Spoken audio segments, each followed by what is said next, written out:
Hi, it's Jill Schlesinger, and on this episode of Better Off, we are helping women entrepreneurs navigate the new revolution. Once you get so close to that position that you've been vying for your whole career, that vice president or even C-level position, so close that you can see what it ate for breakfast and how often it sees their kids and really what their quality of life is.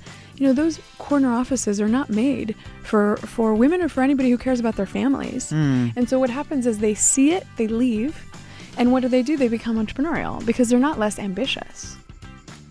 Welcome to the Better Off podcast. We're sponsored by Betterment, the largest independent online financial advisor. Hey, women, entrepreneurs, male entrepreneurs, you may want to listen up. Our guest, Nathalie Molina Niño, she's here today to talk about her new book. It's called Leapfrog, the New Revolution for Women Entrepreneurs. She's got 5 very specific steps as to how women and underrepresented people can actually break through and avoid this whole, bro culture, VC, private equity nonsense. It's really interesting, and she's got a great outlook. So here's our interview with Nathalie Molina Niño. You're listening to Better Off with Jill Schlesinger. Nathalie Molina Niño, welcome to the program. Thank you, and I'm impressed with your pronunciation. Yeah, it's about as far as I can go with my Spanish. Senorita Fuchs, who taught us very well in AP Spanish, she would at least expect that. You have written a new book. It's called Leapfrog, the New Revolution for Women Entrepreneurs. But before we get to that book and how women entrepreneurs need to be managed differently and think differently, tell us about the very best career or money decision you've ever made in your life. I would have to say that it was an unintuitive one. I took a few years off. And that was the best decision because? It was the best decision because it allowed me to pivot completely in my career, 1. 2, it helped me charge the batteries.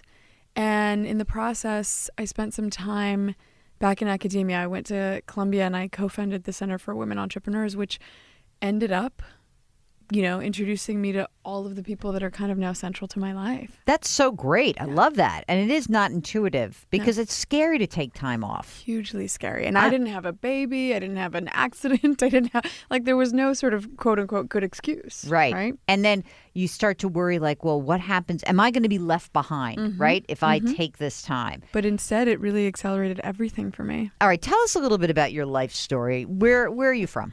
I'm from LA, and I grew up splitting my time between LA and Ecuador. And how did you find yourself in New York?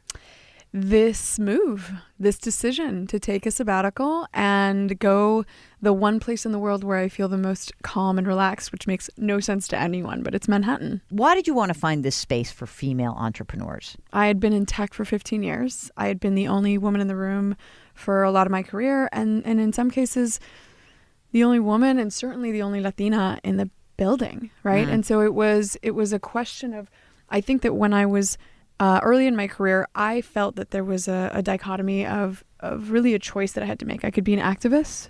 I could be that person who speaks out about the inequities that I see around me, especially in tech, or I could be a good business person. And I opted to focus on feeding the mouths of the people who I was supporting. Tell us about some of the data behind why it's harder for female entrepreneurs. Sure. Women entrepreneurs, depending on what study you look at, are getting single-digit percentages of, for example, venture capital.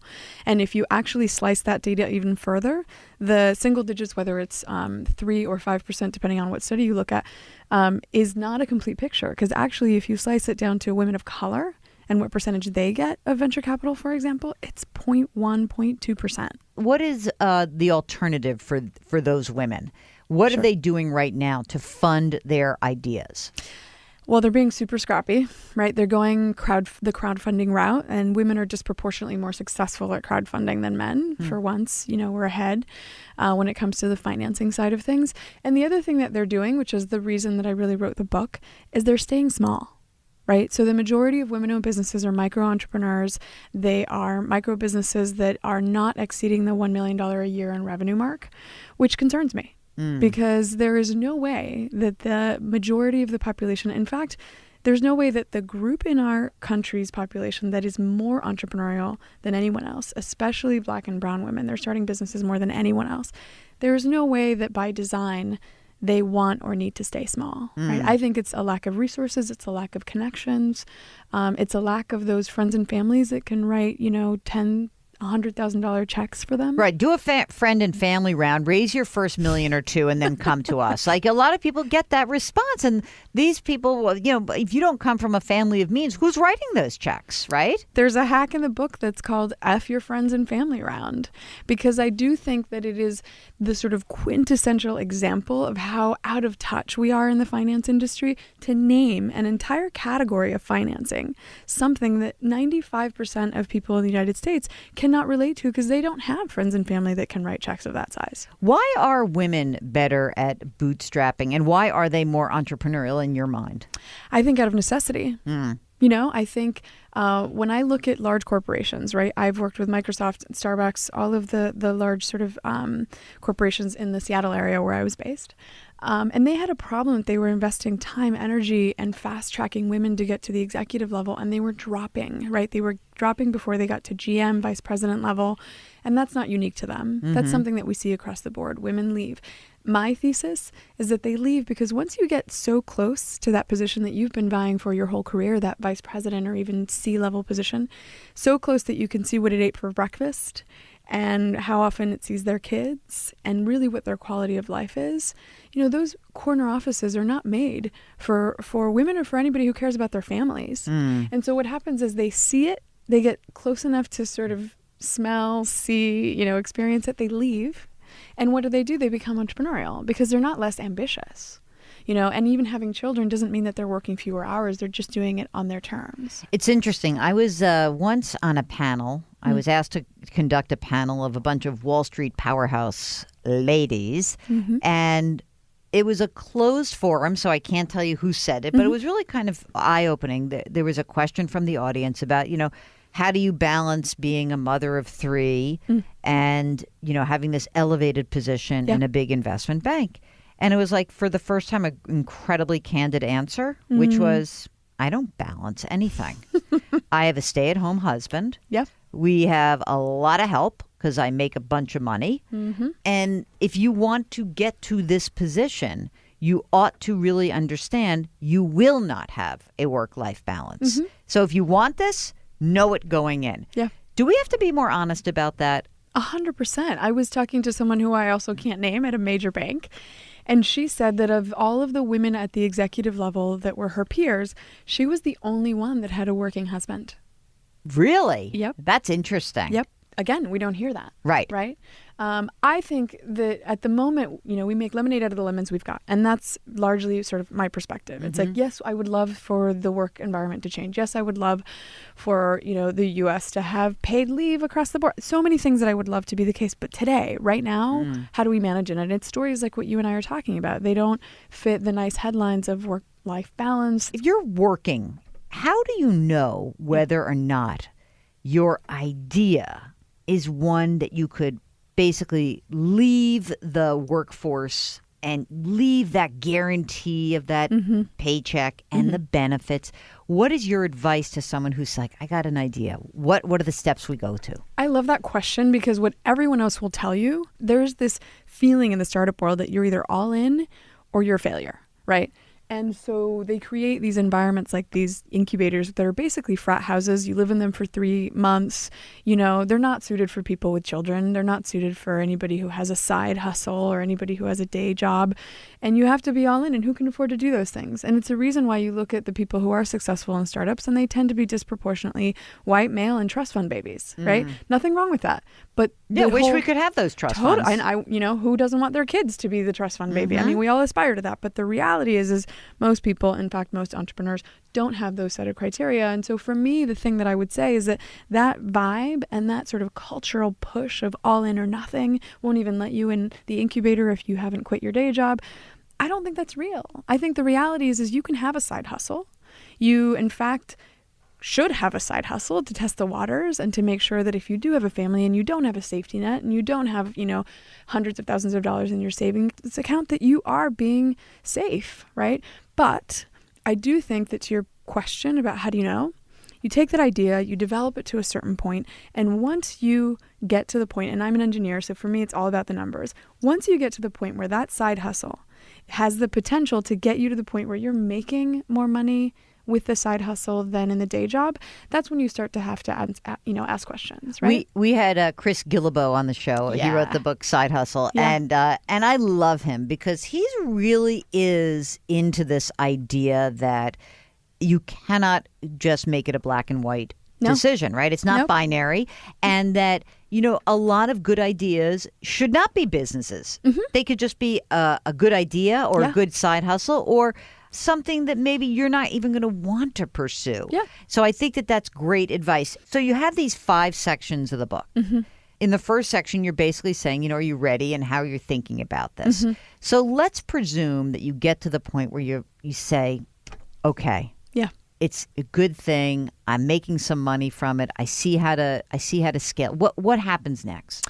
Sure. One of my favorite stories is Angela Lee's, right? Angela Lee, who started 37 Angels, started 3 or 4 other side hustles before she finally got enough traction with this one, 37 Angels, to decide that she was ready to leave her day job. But what she did is she still created a safety net for herself. She was teaching at Columbia, where she still teaches today, right? And so she had created that safety net where it wasn't as demanding a day job, as a day job, I should say, but it was a bit of a safety net. And so I think that creating those safety nets to give you the freedom to go out and experiment, bringing the right people on board, starting to decide who is that core team of people that are going to help me get from point A to point B. And then the other thing, and this goes into the later stages of the book, it's about also finding alternative forms of financing, right? It's about getting over this obsession with venture capital. So let's stop there for a second, because I think that, we hear about all of these, first round, second round, So what is it about venture capital? What's the best part of it? What's the worst part of it? So the best part of it is when, and women tend to not be a part of this equation, but when you are one of those people who has a brilliant idea, who can articulate it well, even, the stereotype of behind a napkin, right? And present it to somebody. Venture capital is there to take risks on those early stage ideas and give them disproportionate amount of power in the form of capital and advising to get them up off the ground, especially the moonshots, the crazy ones, right? The reality, though, is that, back of the napkin ideas tend to get funded more when they're written by white men who look like Mark Zuckerberg. But when it works to get an idea that might not have ever gotten off the ground a life. It gives them a life. But what's the downside? There are people who've talked about doing deals with the devil. So what's the downside of getting all that money?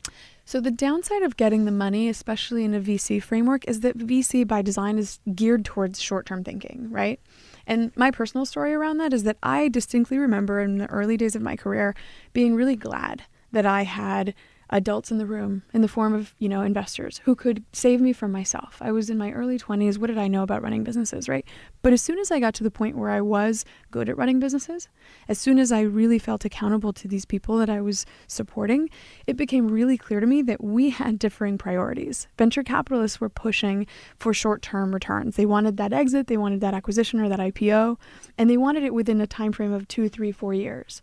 Whereas I was building a business that needed to stay alive 10, 15, 20 years. I was building a true future and a forever business. And that's when it became really clear that my interests were actually in conflict with most investors. I think that in many ways, when you go into business for yourself, you do have to understand what is the goal. Sure. If your goal is just to make money as fast as you possibly can. And exit. And get out, right? Yeah. Okay, that's one thing. But if you want to build something and do something, it is a different choice. It is. It's a different culture. It's a different set of priorities. It's a different relationship you want to have with anybody touching your business, including the people that are bringing you finance, right? And also, I think there's something to be said about, the people who are partnered with you on the financing side being invested in your future, invested in the sort of culture that you want to build, and I think that women tend to want forever businesses. We want to be, and as an investor, and I don't want to generalize because, I think that there are plenty of women who want to IPO and exit as well, but I do think that we tend to want to build things, right? And when you build things, a lot of the times what happens in VC is you've built a piece of software. Right. That software gets acquired. It ends up being a line of code in somebody else's software. You didn't create a single job out of it. As an investor, I want to build things, and not build things that disappear within 2 or 3 years, but build things that last. This is Better Off with Jill Schlesinger. We'll get back to our interview with Nathalie Molina Niño in just a moment.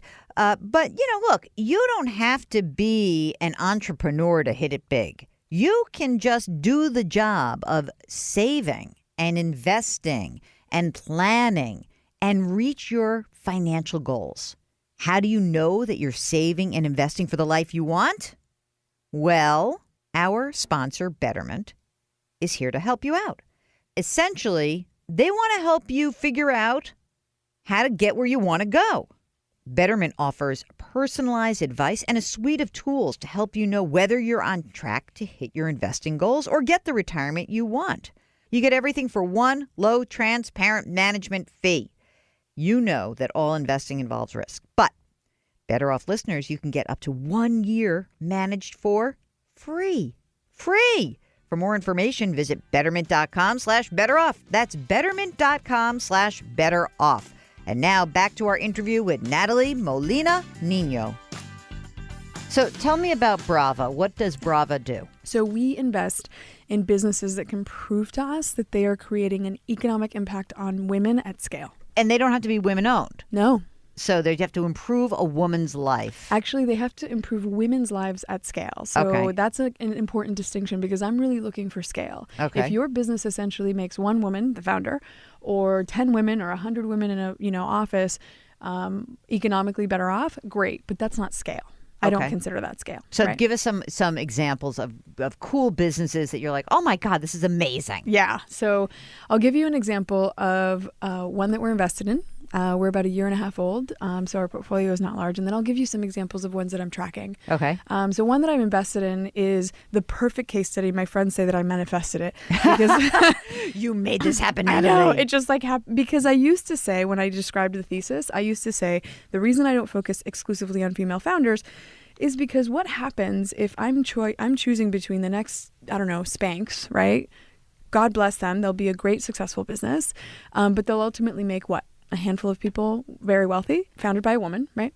Versus I get 2 men who come to me and say, we've cured breast cancer. If I'm really looking to make an impact at scale, I need to be choosing B. So one of the companies that my friends say I manifested was 2 guys who come to me and say, there is no developed nation, so not one of the G20, have the birth control pill available over the counter. There is no medical reason for the birth control pill to require a prescription. Right. The data is clear. The studies have approved it again and again. There's been a whole international working group for the last 15 years that has been advocating for this.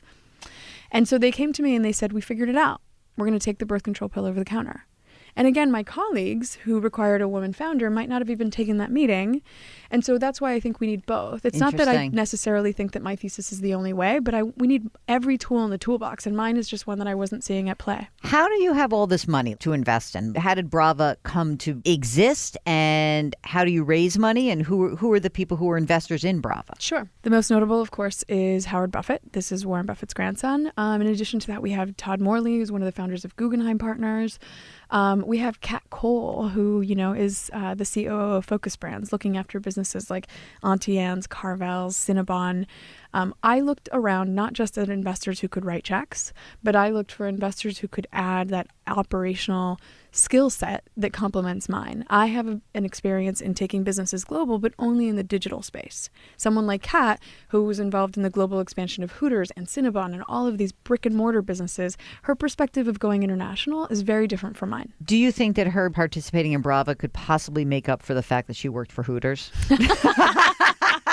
In the balance sheet of life, is she kind of okay now? Oh, you've got to get her in here, and you'll see that on the balance sheet, she is off the chart. She does so much work all over the world. She's amazing. God. Okay. So when you are trying to look at these businesses and you have these 2 guys who come in, They could make this to scale, but there are obviously a lot of hurdles. Sure. So for them here in the U.S., we have a regulatory structure that's really tough. Yep. How are you helping them get over that hurdle? So that's a part of what our secret sauce is. And that's kind of what I did with the book is I brought everyone that I think is the best of the best in all these different sectors. And I had them bring to bear their experience, right? And so with Brava, we do it no differently, right? We have regulatory people. We have people involved in politics. We have people on the inside of, for example, the woman, Jess Weiner, who's also in the book, who's also an investor and an advisor at Brava.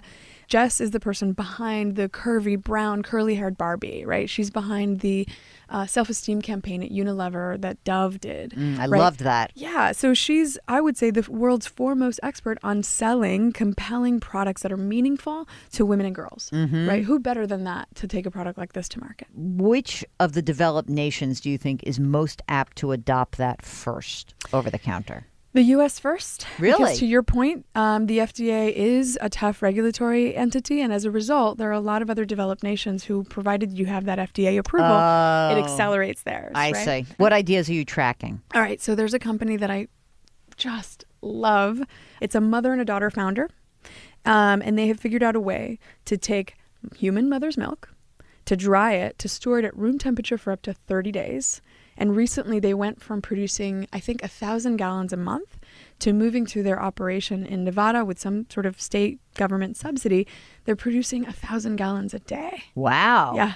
That's huge. And they're only selling to hospitals. And what I love is I love looking at a company that's doing well already, but has a potential for something really disruptive and some growth that I can help make happen, right? And so I asked them, when are you going to start selling direct to consumer? And the question was, well, as soon as we find somebody to help us do that. I always love asking women this question, smart women. So what are the 3 classes that every woman, all right, we'll let a boy hang on to this as well. What 3 classes must every college graduate take? All right. Well, I'm biased on the first one. Yeah, okay, go on. Because I teach entrepreneurship at Barnard. I think every woman needs to take an entrepreneurship class, whatever flavor it is, to get exposed to what it is. I think too often we confuse it with a career path when I think it's a life skill, right? Okay, great. If you're really good at what you do, and if you're a doctor, chances are you're going to start your own practice. Guess what? Now you're an entrepreneur. So that's the first one. Take an entrepreneurship class. Second one is a little unintuitive, but I like that, as you know. Take an improv class. Improv? Absolutely. Really? I cannot think of anything that supports people, whether they be entrepreneurs or not, in their career than to learn to flex that muscle of being both creative and flexible and dynamic. All of those things that, I hate to say this, kids starting college don't learn because they're taught to be perfect. They're taught to not take risks. Take that class where you can slam dunk get that A, because you need that straight A, record to get into any of the Ivy Leagues where it's just a baseline. Everybody has a perfect, record. Okay, so I've got entrepreneurship, I've got improv, and now what's your third class? I would say some psychology class, because I think that the complex problems that we have today are not the problems that are going to be solved by some PhD in a lab all by herself, right? They require collaboration. They're complex. They're interdependent. And the only way that you're going to thrive in an environment that is complex like that is by knowing how to play well with others. You have a foot in many worlds. You have many feet. I'm looking and you have 2, and yet you have like 8 essentially.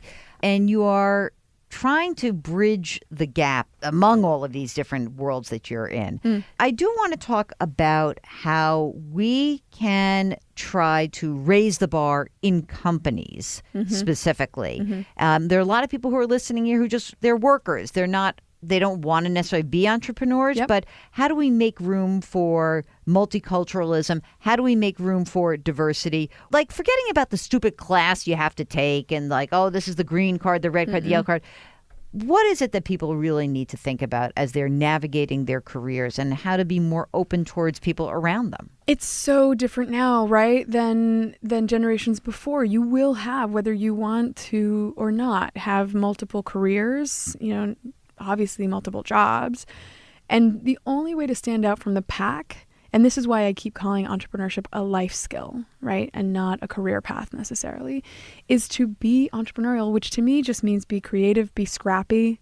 And the thing is I found that most of the advice out there is for people with these really big safety nets. And so I think that there's something to be said for this next generation of entrepreneurial thinking in some ways that accounts for the majority of the entrepreneurs that are actually out there, right? That accounts for those people who were scrappy out of necessity. And so I think in terms of people navigating their career path, for example, Lean Startup, Eric Ries, right? He has a yearly conference that is called Lean Startup. It's supposed to be for entrepreneurs. And yet he was telling me that 40% of the people who attend are actually people from corporate. If 40% of the people that are going to the Lean Startup conference are people from corporate, then it tells you that everybody in the corporate space, from mid to large to uber large, are appreciating that the way to thrive and to move forward in your career involves utilizing the same skills that entrepreneurs need every single day. All right, we started the interview with your best career or money decision. You said taking a sabbatical, essentially. Mm-hmm. What was your worst?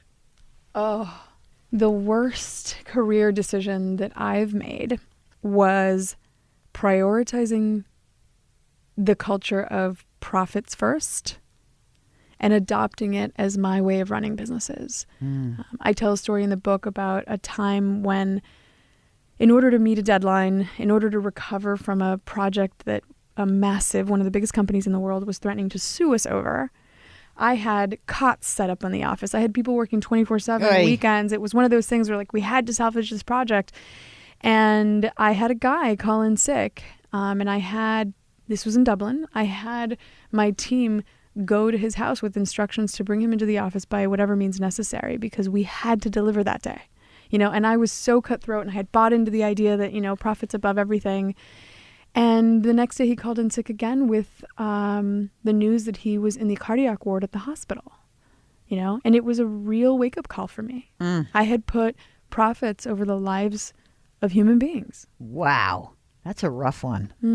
He survived. A life lesson. I survived. Yeah, we survived. all survived. Right, exactly. But I learned a lot and I shifted gears. Nathalie Molina Niño. I'm impressed. Again. Señorita Fuchs. Thank you so much for joining us. Thank you for having me. You're listening to Better Off with Jill Schlesinger. Well, it's time for the listener question of the week. And remember, you've got a couple chances every week to get on the air. After our interview segment on Thursdays, we have this question of the week. But also on Tuesdays, just for fun, we have the Better Off bonus call of the week. To get on the air with us, you have to talk to us. And the easiest way to do that is to send an email. Ask Jill at betteroffpodcast.com. Ask Jill at betteroffpodcast.com. That is what Lisa did. Hello, Lisa. Welcome to the show. What can I do for you? Hi, Jill. I'm a big fan of your show, first of all. Thanks so much for taking my question. So I have an opportunity to invest in something called a multi-index universal life insurance policy. Now, a little background about myself. I'm 41. I'm married. We have 3 kids that are elementary school age. And my husband and I combined, make a middle 6-figure income. So wait, hold on. Wait, middle. When we say middle 6-figure, are we talking like 5 or 9? Because sometimes people say middle, and I want to know a little bit more. Give me a little bit more of a concrete range. I would say like 500 to 600. Okay, got it. So that's together 500 to 600. Got it. 3 kids, all in elementary school. Okay. So we do fairly well with savings. We live in a high cost of living area, but we have a very low interest rate mortgage, very low student loan debt at less than 1%. So at this point, we're focusing more on building up our assets and planning for our kids' college. Mm-hmm. We managed to save, a good amount in their 529s. And there's a little bit left over, and we want to do something more than just, a high-interest savings account or, a brokerage account that has associated fees and taxation when you take out the money. So right. I have a family member who is a financial planner, and just for a small fee, she did some sort of plotting of what our income is and what we can expect from the future. Mm-hmm. And, she also offered us this multi-index universal life. And there's a few reasons why she did that. Can I interrupt you for 1 second? I just want to make sure I understand one quick thing.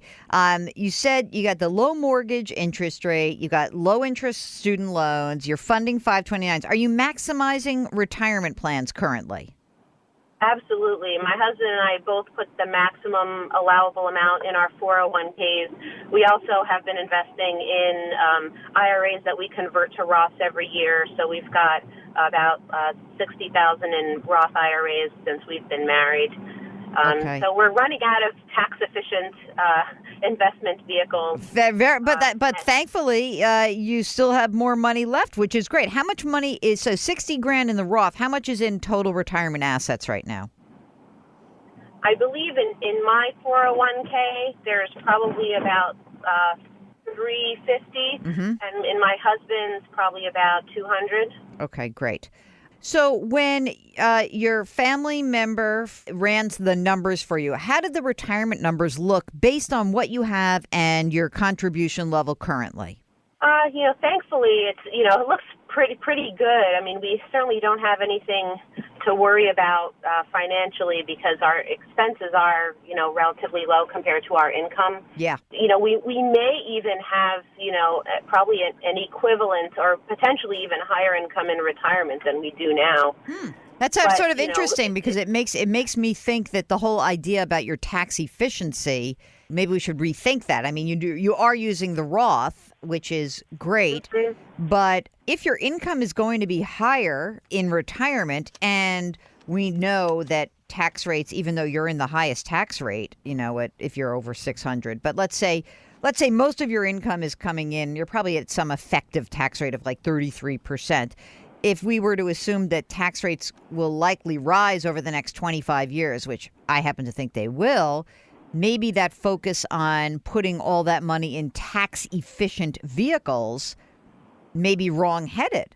How much are you putting into the 529s right now? Right now they have about $75,000 each, and the kids are still elementary school age, and that's sort of another black box because who knows how much college is going to cost. I mean, certainly can't continue to rise at the same rate as it's been going recently. I feel like at some point it's going to reach a ceiling where people are just going to stop going to college because it doesn't make financial sense anymore. Yeah. How much are you putting into those 529s every year right now? We don't have anything automatic set up. We kind of just do it based on what we have every year, but we have the potential to put in, probably another 50 for each of the three kids every year. I mean, I wouldn't go crazy and overfund it. I mean, honestly, if you put in 50, 125. How old is the oldest of the three? 7. 10 years. You know what? I'd probably top it off and say I'd put maybe 100 to 125 in each of them, maybe 100. I'd probably leave it at that. I'd probably say 100 for each of them and then let the money grow and see where you stand. But then maybe instead of you going into a multi-index universal life, which I'm going to tell you right now, I'm sure it's filled with bells and whistles. I get that. But I think you're better off actually having just a plain old brokerage account right now with some flexibility once you get your 529 plans topped off. And the reason is that I think that there's a hyper focus that you're feeling about tax efficiency because you are in a high tax bracket. But in a sense, I almost would take this bet. I'm going to bet that you are in a better place paying your taxes today and having some money that's already been taxed and put that to work rather than roll the dice on doing something else like a multi-index universal life, which at the end of the day, you're going to have some cash value in. But if you access that cash value, you'd have to borrow it out so you don't pay income tax on it. And I'm not sure that does a lot for you. Do you already have life insurance? We do have $2 million each in term life insurance policies, my husband and I. Mm-hmm. So, we're covered in that respect. I was actually more interested in the long-term care aspect of that because I have had some relatives with health issues, and one depleted their entire estate, and the other one had to move to back to the country they were born in to get, the the national health care that's free that they have because they couldn't afford their Right. long-term care expenses. Right. Obviously, they didn't have the same resources that my husband and I have. Right. But, I mean, you know, so I mean, this has some sort of long-term care rider. I think these hybrid plans are interesting. Okay, I do. And I get, why you might think about this. I'm wondering if just because of your age and the cost of these policies, whether this is really the right idea. I mean, you don't need the life insurance. You really would be buying for long-term care. Is that correct? right. The life insurance part is just, I guess, a wealth transfer tool, I guess, to beneficiaries. Yeah. I'm just not convinced that you need that kind of policy. It's very expensive. Do you have a financial advisor or planner? I have, this individual family member. I mean, I'm sorry, outside of that person. No, not specifically. Okay. I try to stay up on the things I need to be doing just by reading and researching on my own. I think you're going to need a third opinion. You've got your own opinion, you've got the family member, and I want a third opinion. And I think that the other opinion has to be from somebody who you can just pay a flat fee and say, could you please look at what I have and tell me what you think? So many of these products are vastly more expensive than people need. And we turn to them because we want some certainty in our lives, right? We say, you're saying to me, hey, I'm Lisa. I make a bunch of money.